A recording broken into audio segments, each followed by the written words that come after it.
Hello guys, career vein അക്കാദമിയിലേക്ക് എല്ലാവർക്കും സ്വാഗതം. നിങ്ങൾ ആദ്യമായിട്ടാണ് ഈ ചാനൽ കാണുന്നതെങ്കിൽ ഒന്ന് സബ്സ്ക്രൈബ് ചെയ്യണേ. കൂടെ അടുത്തുള്ള ബെല്ലൈക്കണോടെ ഒന്ന് അമർത്തണേ. അധ്യാപക വിദ്യാർത്ഥികൾ എന്ന നിലയിൽ നമുക്ക് ഏറ്റവും കൂടുതൽ വേണ്ടിയുള്ള ഒന്നാണ് ടീച്ചിങ് മാനുവൽ അഥവാ നമ്മൾ പറയുന്ന TM അല്ലേ. അപ്പോൾ എന്താണ് ടീച്ചിങ് മാനുവൽ, അതിൻ്റെ സവിശേഷതകൾ എന്തൊക്കെയാണ്, അത് ഇന്നത്തെ ഈ രീതിയിലേക്ക് എത്തിയത് എങ്ങനെയാണ്, അങ്ങനെയുള്ള കുറച്ച് കാര്യങ്ങളാണ് ഇന്ന് ഈ വീഡിയോയിലൂടെ ഞാൻ പറയുന്നത്. അപ്പോൾ ഇന്ന് നമ്മൾ പറയുന്ന ഈ ടീച്ചിങ് മാനുവൽ എന്നത് പരമ്പരാഗത രീതിയിൽ ലെസൺ പ്ലാൻ എന്ന പേരിലായിരുന്നു അറിയപ്പെട്ടുകൊണ്ടിരുന്നത്. അപ്പോൾ ലെസൺ പ്ലാനും ടീച്ചിങ് മാനുവലും തമ്മിൽ എന്തൊക്കെയാണ് വ്യത്യാസങ്ങൾ എന്നുള്ളത് നോക്കാം. ലെസൺ പ്ലാന് ടീച്ചർ സെൻറ്റേഡ് ആയിട്ടുള്ളതായിരുന്നു. അതായത് അധ്യാപകൻ്റെ പ്രബോധനത്തിന് മുൻഗണന നൽകുന്നു. അധ്യാപകൻ്റെ താല്പര്യങ്ങൾക്ക് അല്ലെങ്കിൽ അധ്യാപകൻ ചെയ്യുന്ന കാര്യങ്ങൾക്കായിരുന്നു അതിൽ എന്തുണ്ടായിരുന്നത്, മുൻഗണന ഉണ്ടായിരുന്നത്. അതുപോലെ തന്നെ ബിഹേവിയറിസം, അതായത് നിങ്ങൾക്കറിയാം വ്യവഹാരവാദം അല്ലേ, അപ്പം അതിലൂടെയുള്ള പെരുമാറ്റത്തിനായിരുന്നു, പെരുമാറ്റ അധിഷ്ഠിത പഠന സിദ്ധാന്തത്തിലായിരുന്നു അത് മുൻഗണന നൽകിയിരുന്നത്. അതുപോലെ തന്നെ എന്തായിരുന്നു, റിജിഡ് സ്ട്രക്ചർ ആയിരുന്നു. അതായത് മാറ്റങ്ങൾക്ക് വഴങ്ങാത്ത, നമുക്ക് എന്തെങ്കിലും ക്ലാസ്സിൽ അപ്പം മാറ്റണം എന്ന് വിചാരിച്ചാൽ മാറ്റങ്ങൾക്ക് വഴങ്ങാത്ത തരത്തിലുള്ള ഒരു ഘടനയായിരുന്നു അതിനുണ്ടായിരുന്നത്. അതുപോലെ തന്നെയായിരുന്നു സമ്മേറ്റീവ് ഇവാലുവേഷൻ എന്താണെന്ന് വെച്ചാൽ ഒരു ക്ലാസ്സിൻ്റെ അവസാനത്തിലുള്ള വിലയിരുത്തലാണല്ലേ. അങ്ങനെ നോക്കുന്ന സമയത്ത് അതിനായിരുന്നു ഇതിൽ ലെസൺ പ്ലാനിൽ മുൻഗണന ഉണ്ടായിരുന്നത്.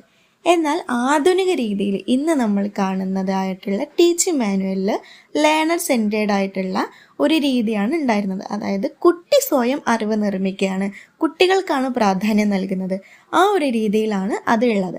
അതുപോലെ തന്നെയാണ് കൺസ്ട്രക്റ്റിവിസം അഥവാ എന്താണ്, ജ്ഞാനനിർമ്മിതിവാദം. കുട്ടികൾ സ്വയം അറിവ് നിർമ്മിക്കുന്നു, ആ തത്വത്തിൽ അധിഷ്ഠിതമായിട്ടാണ് ടീച്ചിങ് മാനുവൽ ഉണ്ടായിരുന്നത്.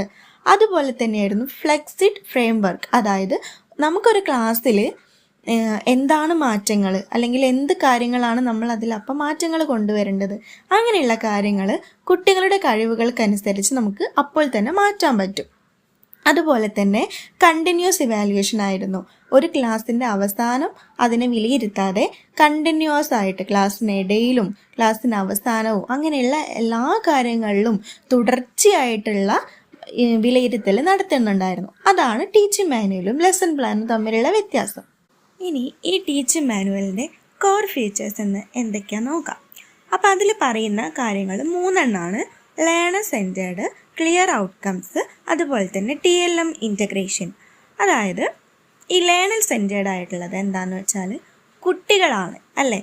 ഇന്ന് ഈ മാറി വന്ന ഈ ഒരു രീതിയിൽ കുട്ടികൾ സ്വയം അറിവ് നിർമ്മിക്കുകയാണ്. അവിടെ അധ്യാപകൻ അവനൊരു വഴികാട്ടി മാത്രമാണ്, അഥവാ ഒരു ഫെസിലിറ്റേറ്റർ മാത്രമാണ്. കുട്ടികൾ അറിവ് നിർമ്മിക്കുന്നതിന് സഹായിക്കുന്ന ഒരു ഘടകം മാത്രമായിട്ടാണ് അധ്യാപകൻ ഇന്നത്തെ രീതിയിൽ മാറിയിട്ടുള്ളത്. അതുപോലെ തന്നെയാണ് ക്ലിയർ ഔട്ട്കംസ്.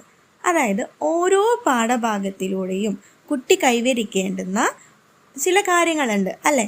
അപ്പോൾ ആ ഒരു പാഠഭാഗം പഠിക്കുന്നതിലൂടെ കുട്ടിക്ക് നേടേണ്ടുന്ന അല്ലെങ്കിൽ ആ പാഠഭാഗം പഠിച്ചു കഴിയുന്നതിലൂടെ കുട്ടി നേടേണ്ടുന്ന കുറച്ച് കാര്യങ്ങളുണ്ട്. അതിനെയാണ് നമ്മൾ പഠന ലക്ഷ്യങ്ങൾ അഥവാ ഔട്ട്കംസ് എന്ന് പറയുന്നത്. അത്തരത്തിലുള്ള കാര്യങ്ങളും നമ്മൾ എന്തിലുണ്ട്, ടീച്ചിങ് മാനുവലിൽ പ്രധാനമായിട്ട് പറയുന്നുണ്ട്. പിന്നെ ഉള്ളതാണ് TLM ഇൻ്റഗ്രേഷൻ. അതായത് ഈ TLM എന്ന് പറയുന്നത് ടീച്ചിങ് ലേണിംഗ് മെറ്റീരിയലാണ്. ആ ഒരു പാഠഭാഗം പഠിപ്പിക്കുന്നതിന് വേണ്ടി അല്ലെങ്കിൽ ആ ഒരു ക്ലാസ് എടുക്കുന്നതിന് വേണ്ടിയിട്ട് ആ ആശയത്തെ കുട്ടികളിലേക്ക് എത്രയും പെട്ടെന്നും അതുപോലെ തന്നെ ആകർഷകമായിട്ടും രസകരമായിട്ടൊക്കെ നമുക്ക് എത്തിക്കുന്നതിന് വേണ്ടിയിട്ടുള്ള സാമഗ്രികളെയാണ് TLM അഥവാ പഠന സാമഗ്രികൾ എന്ന് പറയുന്നത്. ഇന്നത്തെ ഈ ഒരു രീതിയിൽ നോക്കുകയാണെങ്കിൽ കൂടുതലും ICT കേന്ദ്രീകൃതമായിട്ടാണ് പഠനവും കാര്യങ്ങളൊക്കെ നടക്കുന്നത് അല്ലേ.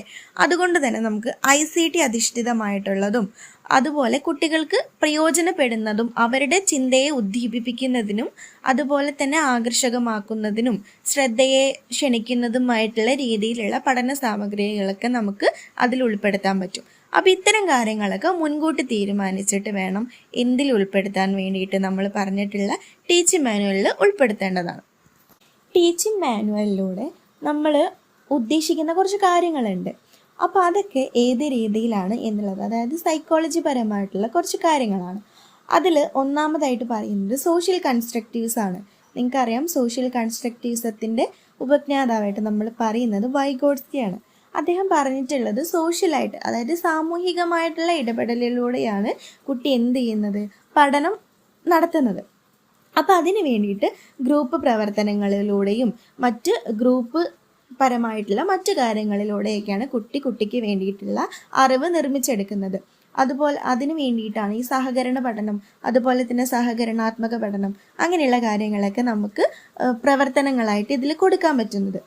അടുത്തതാണ് സ്കഫോൾഡിങ്. അതായത് ഒരു കുട്ടിക്ക് നമ്മൾ നൽകുന്ന കൈത്താങ്ങാണ്. കുട്ടികൾക്ക് ആവശ്യമുള്ള ഘട്ടങ്ങളിൽ അധ്യാപകൻ നൽകുന്ന വഴികാട്ടലാണ്. ഒരു കുട്ടിക്ക് ചിലപ്പോൾ ചില സമയങ്ങളിൽ അല്ലെങ്കിൽ ചില വിഷയങ്ങളിൽ പാഠഭാഗമൊക്കെ വരുന്ന സമയത്ത് കുട്ടിക്ക് എന്ത് ചെയ്യാൻ പറ്റില്ല, കുട്ടിക്ക് പഠിക്കാനോ അല്ലെങ്കിൽ അവൻ ഉദ്ദേശിച്ച ലെവലിലേക്ക് അവൻ്റെ അറിവ് നിർമ്മിക്കാനോ പറ്റാതെ വരും. ആ സമയത്ത് അധ്യാപകൻ ഒരു വഴികാട്ടിയായിട്ട് അവന് വേണ്ടിയിട്ടുള്ള ഒരു പിന്തുണ നൽകുന്നു. അതിനെയാണ് സ്കഫോൾഡിങ് എന്ന് പറയുന്നത്. ഇതും എന്തിൽ ഉൾപ്പെടുത്തുന്നതാണ്, നമ്മൾ ടീച്ചിങ് മാനുവലിൽ ഉൾപ്പെടുത്തുന്നതാണ്. അതുപോലെ തന്നെയാണ് ZPD അഥവാ സോൺ ഓഫ് പ്രോക്സിമൽ ഡെവലപ്മെൻറ്റ് എന്ന് പറയുന്നത്. അതായത് ഒരു കുട്ടിക്ക് എത്താൻ കഴിയുന്നതും എന്നാൽ മറ്റുള്ളവരുടെ സഹായത്തോട് കൂടിയിട്ട് എത്താൻ കഴിയുന്നതുമായിട്ടുള്ള 2 മേഖലകളുണ്ട്. അതിനിടയിലുള്ള ഒരു സ്ഥലത്തെയാണ് അല്ലെങ്കിൽ ആ ഒരു സമീപസ്ഥ വികാസ മണ്ഡലത്തെയാണ് നമ്മൾ ZPD എന്ന് പറയുന്നത്, അഥവാ സമീപസ്ഥ വികാസ മണ്ഡലം എന്ന് പറയുന്നത്. അതും നമ്മൾ ടീച്ചിങ് മാനുവലിൽ ഉള്ള സൈക്കോളജി പരമായിട്ടുള്ള ഒരു കാര്യമാണ്.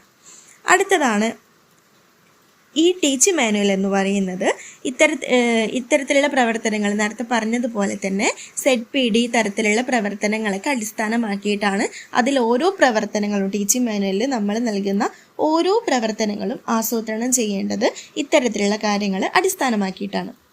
അതുപോലെ തന്നെ ഒരു ടീച്ചിങ് മാനുവൽ തയ്യാറാക്കുമ്പോൾ നമ്മൾ അതിൽ ചില പ്രവർത്തനങ്ങൾ ആസൂത്രണം ചെയ്യും, അല്ലേ? ക്ലാസ്സിൽ പോയിട്ട് നമ്മൾ ചെയ്യേണ്ട അല്ലെങ്കിൽ ഒരു അധ്യാപകൻ അല്ലെങ്കിൽ അധ്യാപക വിദ്യാർത്ഥി ചെയ്യേണ്ടുന്ന കുറച്ച് കാര്യങ്ങൾ നമ്മൾ മുൻകൂട്ടി ആസൂത്രണം ചെയ്യും. അപ്പോൾ അതിൽ വരുന്ന 4 കാര്യങ്ങളാണ് ഇവിടെ കൊടുത്തിട്ടുള്ളത്. ഒന്നാമത്തേതാണ് ക്രിട്ടിക്കൽ തിങ്കിങ്. ചോദ്യങ്ങൾ ചോദിക്കാനും വിശകലനം ചെയ്യാനുമുള്ള അവസരങ്ങൾ നൽകുന്നു. അപ്പോൾ കുട്ടികളോട് ചോദ്യം ചോദിക്കാനും അതുപോലെ തന്നെ അതിനെ എന്ത് ചെയ്യുന്നു, കുട്ടികളിൽ നിന്ന് കിട്ടുന്ന ഉത്തരത്തിൻ്റെ അടിസ്ഥാനത്തിൽ അതിനെ വിശകലനം ചെയ്യാനുമുള്ളൊരു രീതി നമുക്ക് ടീച്ചിങ് മാനുവലിൽ ഉൾപ്പെടുത്തുന്നതാണ്. അതുപോലെ തന്നെയാണ് ക്രിയേറ്റിവിറ്റി. അതായത് കുട്ടികളുടെ ചിന്തയെ ഉദ്ദീപിപ്പിക്കുന്ന തരത്തിലുള്ള കാര്യങ്ങൾ നമ്മൾ ടീച്ചിങ് മാനുവലിൽ ഉൾപ്പെടുത്തണം. നൂതനമായിട്ടുള്ള ആശയങ്ങളും അതുപോലെ തന്നെ പ്രശ്നപരിഹാര മാർഗങ്ങളൊക്കെ കണ്ടെത്താൻ വേണ്ടിയിട്ട് ഇതിലുള്ള കുറേ പ്രവർത്തനങ്ങൾ അവരെ സഹായിക്കുന്നതാണ്. അടുത്തതാണ് കൊലാബറേഷൻ അഥവാ ഗ്രൂപ്പ് വർക്കുകൾ വഴി സഹകരണ പഠന അന്തരീക്ഷം ഉറപ്പാക്കുന്നു. അതായത് കുട്ടികൾ ഗ്രൂപ്പ് വർക്കുകളിലൂടെ എന്ത് ചെയ്യുന്നുണ്ട്, പരസ്പരം മറ്റുള്ള കുട്ടികളുമായിട്ട് സഹകരിച്ചിട്ട് പഠന പ്രവർത്തനങ്ങൾ നടത്തുന്നുണ്ട്. അപ്പോൾ അറിയുന്ന കുട്ടികൾക്ക് അറിയാത്ത കുട്ടികളെ സഹായിക്കാനും അതുപോലെ തന്നെ ഒരു കുട്ടിക്ക് സ്വയം വിലയിരുത്തലിനും അതുപോലെ തന്നെ പരസ്പര വിലയിരുത്തലിനും സഹായിക്കുന്ന ഒരു രീതിയാണ് ഈ പറയുന്ന കൊലാബറേഷൻ അഥവാ സഹകരണ പഠനവും അതുപോലെ തന്നെ സഹകരണാത്മക പഠനമൊക്കെ ഇതിന് വേണ്ടിയിട്ട് സഹായിക്കുന്ന ഒരു രീതിയാണ്. മറ്റൊന്നാണ് കമ്മ്യൂണിക്കേഷൻ. അതായത് ആശയവിനിമയം നടത്തുന്നുണ്ട്, അല്ലേ? കണ്ടെത്തലുകൾ ആത്മവിശ്വാസത്തോടെ മറ്റുള്ളവർക്ക് മുന്നിൽ അവതരിപ്പിക്കാനുള്ളൊരു രീതി നമുക്കിതിൽ ചേർക്കാൻ പറ്റുന്നുണ്ട്.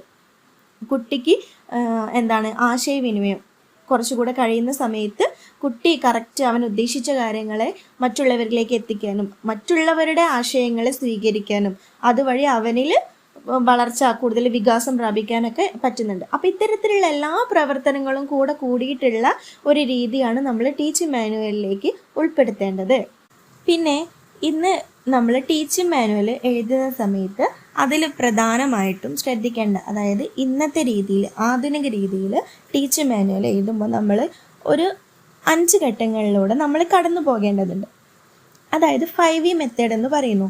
ഈ 5E മെത്തേഡ് എന്ന് പറയുന്നത് engage, explore, explain, elaborate, evaluate, ഇങ്ങനെ 5 ഘട്ടങ്ങളിലൂടെയാണ് നമ്മൾ കടന്നു പോകേണ്ടത്. അതായത് ആദ്യം നമ്മളൊരു പ്രവർത്തനം കൊടുക്കുന്ന സമയത്ത് കുട്ടിയിൽ എന്ത് ചെയ്യണം, ആകാംക്ഷ ഉണർത്തൽ അഥവാ ശ്രദ്ധ കേന്ദ്രീകരിക്കുന്ന തരത്തിലുള്ള ഒരു പ്രവർത്തനമായിരിക്കണം നമ്മൾ നൽകേണ്ടത്. അത് കഴിഞ്ഞിട്ട് എക്സ്പ്ലോർ ചെയ്യാൻ വേണ്ടിയിട്ട് അവർക്ക് ഡാറ്റ കളക്ട് ചെയ്യാം അല്ലെങ്കിൽ ഗ്രൂപ്പ് പ്രവർത്തനം ചെയ്യാം, അങ്ങനെയുള്ള കുറച്ച് കാര്യങ്ങളൊക്കെ നമ്മൾ കൊടുക്കാൻ വേണ്ടിയിട്ട് ശ്രദ്ധിക്കേണ്ടതുണ്ട്. അടുത്തത് എക്സ്പ്ലെയിൻ ആണ്. അതായത് കണ്ടെത്തലുകൾ, അവർ കണ്ടെത്തിയിട്ടുള്ള കാര്യങ്ങളെ അവരെന്ത് ചെയ്യണം, അവതരിപ്പിക്കണം. അത് ചർച്ചയിലൂടെയും അല്ലെങ്കിൽ മറ്റു കാര്യങ്ങളിലൂടെയൊക്കെ മറ്റു പഠന പ്രവർത്തനങ്ങളിലൂടെയൊക്കെ അവരെന്ത് ചെയ്യണം, ക്ലാസ്സിൽ അവതരിപ്പിക്കണം. അപ്പോൾ ഇതുവഴി ആശയവിനിമയ ശേഷിയും അതുപോലെ തന്നെ മറ്റുള്ളവരെ മനസ്സിലാക്കുന്നതിനുള്ള കഴിവ്, അങ്ങനെ ഒരുപാട് കഴിവുകൾ കിട്ടുന്നുണ്ട്. അപ്പോൾ ഈ 3 ഘട്ടങ്ങളിലൂടെയും കടന്നു പോയതിന് ശേഷം എലാബറേറ്റ് എന്ന് പറഞ്ഞിട്ടുള്ളൊരു ഘട്ടമാണ് വരുന്നത്. അതായത് പുതിയ സാഹചര്യങ്ങളിൽ പ്രയോഗിക്കുക. അത്രയും സമയങ്ങളിലൂടെ പഠിച്ച കാര്യങ്ങളിൽ മറ്റൊരു സാഹചര്യം, അതായത് പുതിയൊരു സാഹചര്യം വന്നാൽ അതിനെ എങ്ങനെ അവിടെ പ്രയോഗിക്കാം, അത് ഏത് രീതിയിൽ കണ്ടെത്താം, അങ്ങനെയുള്ള കാര്യങ്ങളാണ് എലാബറേറ്റ് എന്ന് പറയുന്ന ഘട്ടത്തിൽ നടക്കുന്നത്. അവസാനമായിട്ട് വരുന്നതാണ് ഇവാലുവേറ്റ്, അതായത് ധാരണയും മിടുക്കും വിലയിരുത്തൽ. അവർ കണ്ടെത്തിയിട്ടുള്ള കാര്യങ്ങളെ വിലയിരുത്തുകയാണ് ചെയ്യുന്നത്. അപ്പോൾ ഈ 5 ഘട്ടങ്ങളിലൂടെയാണ് ഒരു അധ്യാപക വിദ്യാർത്ഥി ടീച്ചിങ് മാനുവൽ ഉണ്ടാക്കുമ്പോൾ കടന്നു പോകേണ്ടത്. ഒരു പ്രവർത്തനം ക്ലാസ്സിൽ കൊടുത്തു കഴിയുമ്പോൾ അല്ലെങ്കിൽ ഒരു പാഠഭാഗം അവതരിപ്പിക്കുന്ന സമയത്ത് കുട്ടിയുടെ ശ്രദ്ധ കേന്ദ്രീകരിക്കുന്നതിനുള്ള പ്രവർത്തനമായിരിക്കണം ആദ്യം കൊടുക്കേണ്ടത്. അത് എൻട്രി ആക്ടിവിറ്റി അഥവാ കുട്ടികളുടെ ശ്രദ്ധ കേന്ദ്രീകരിക്കുന്ന തരത്തിലുള്ള എൻഗേജിങ് ആക്ടിവിറ്റി ആയിരിക്കണം കൊടുക്കേണ്ടത്. അത് കഴിഞ്ഞിട്ട് എക്സ്പ്ലോർ, എക്സ്പ്ലെയിൻ, ഇലാബറേറ്റ് തുടങ്ങിയുള്ള ഘട്ടങ്ങളിലൂടെയൊക്കെ കടന്നു പോകണം. അപ്പോൾ നമ്മൾ ശ്രദ്ധിക്കേണ്ട കാര്യം എന്താണെന്ന് വെച്ചാൽ, ഒരു ടീച്ചിങ് മാനുവൽ എഴുതുന്ന സമയത്ത് ഈ പ്രവർത്തനം ഇവിടെ കൊടുക്കുമ്പോൾ കുട്ടിയിൽ ഏത് തരത്തിലുള്ള പഠന ലക്ഷ്യമാണ് എത്തുന്നത്, അതുപോലെ തന്നെ കുട്ടി ഏതൊക്കെ ഘട്ടങ്ങളിലൂടെ കടന്നു പോകുന്നുണ്ട് എന്നുള്ളത് നമ്മൾ ആദ്യം മനസ്സിൽ സങ്കല്പിക്കണം. എന്നിട്ടായിരിക്കണം ഒരു ടീച്ചിങ് മാനുവൽ നമ്മൾ തയ്യാറാക്കേണ്ടത്. അപ്പോൾ ഇത്തരം കാര്യങ്ങളൊക്കെയാണ് ഒരു ടീച്ചിങ് മാനുവൽ എഴുതുന്ന സമയത്ത് നമ്മൾ ശ്രദ്ധിക്കേണ്ട അടിസ്ഥാനപരമായിട്ടുള്ള കാര്യങ്ങൾ. ഇനി എന്താണ് ടീച്ചിങ് മാനുവൽ, അല്ലെങ്കിൽ ടീച്ചിങ് മാനുവലിൻ്റെ ഒരു മോഡൽ, അതിൻ്റെ ഓരോ ഘട്ടങ്ങൾ, അതിൻ്റെ പ്രാഥമിക വിവരങ്ങൾ, പഠന ലക്ഷ്യങ്ങൾ, അങ്ങനെ പറഞ്ഞിട്ടുള്ള ഒരുപാട് ഘട്ടങ്ങളുണ്ട്. ആ ഘട്ടങ്ങൾ എന്തൊക്കെയാണെന്ന് നമുക്ക് അടുത്ത വീഡിയോയിൽ, ഇതിൻ്റെ അടുത്ത പാർട്ടായിട്ടുള്ള വീഡിയോയിൽ വിശദീകരിച്ച് തരാം. അതിനോടൊപ്പം തന്നെ നിങ്ങൾക്ക് മോഡലായിട്ടൊരു ടീച്ചിങ് മാനുവൽ തരുന്നതാണ്. ക്ലാസ് ഇഷ്ടമായെങ്കിൽ ലൈക്ക് അടിക്കാനും ഷെയർ ചെയ്യാനും മറക്കരുത്. താങ്ക്